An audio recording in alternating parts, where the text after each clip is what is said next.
Here's the Toyota RAV4. Let's go ahead and get started. Open up the driver's side door. Right over there at the bottom is the primary hood release lever. Pull it. Now in front of the vehicle, right on top of the Toyota emblem, put one finger in there and then push it left. You're pushing on the secondary hood release lever. When you push left, lift up the hood. This is how the lever works. Now this hood requires a prop rod to stay in place. So grab the rod, put it right over there in that slot, and now it's secured. Now that right there is with the batteries. You will need a 10mm socket ratchet combination for this job. Let's start with the negative terminal. That's the nut there. We have to loosen it, and we only have to loosen it enough that we can wiggle the wire off the battery post. We don't have to take the nut off. Once it's loose, get the wire off and set it aside. Repeat the process now for the positive terminal wire. Let's go ahead and loosen this one as well. And even after loosening it, if the wire doesn't wiggle off of the battery post, I'll show you a trick. Get a flathead screwdriver, put it right over there, and then twist it. Kind of like a wedge, we're going to pry it open. And this should allow you to get the wire off of the battery post. And off it comes. Good, now let's just set this aside. Now we will take this bolt off. Get the bolt off completely.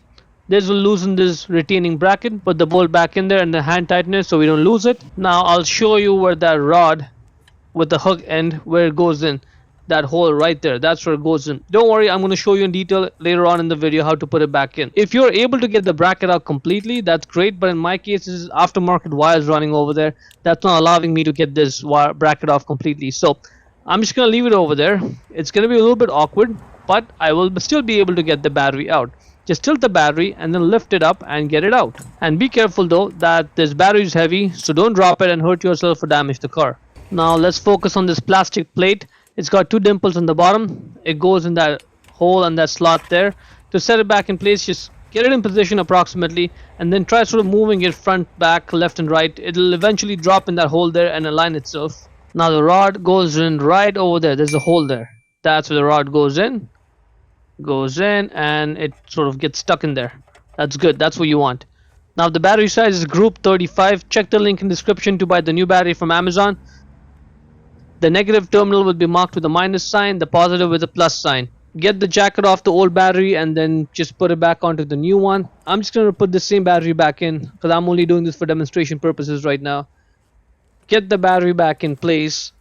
And if you're not able to get the bracket out like I wasn't, you'll have to tilt it and then put it back in.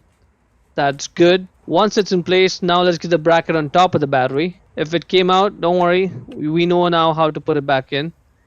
Once it's in place, now let's just put this bolt back in.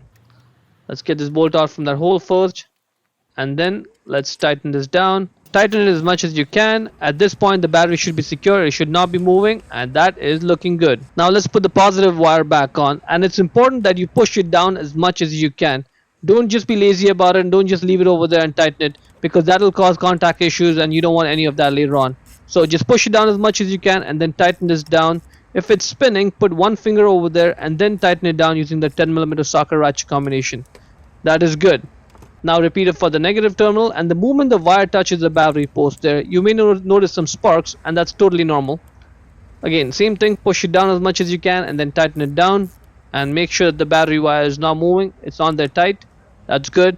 Let's not forget to put this plastic cap for the positive terminal back on. That is good. Let's try turning the car on. The car turns on, no issues. There are no warning lights on the dash. Everything turns back on. The radio is turning back on as well. Give it a few seconds. The climate control is working. The one light is for the seatbelt. Let me click my seatbelt on, and that's gone as well.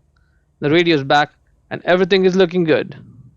To close the hood, first push on the hood and get load off the prop rod. Get the rod out of that slot and put it back in its place. Lower the hood and slam it shut. Hope you found it useful. Before we go, let me give a quick shout out to Naya Motors Inc. for letting us use the car today to film the videos.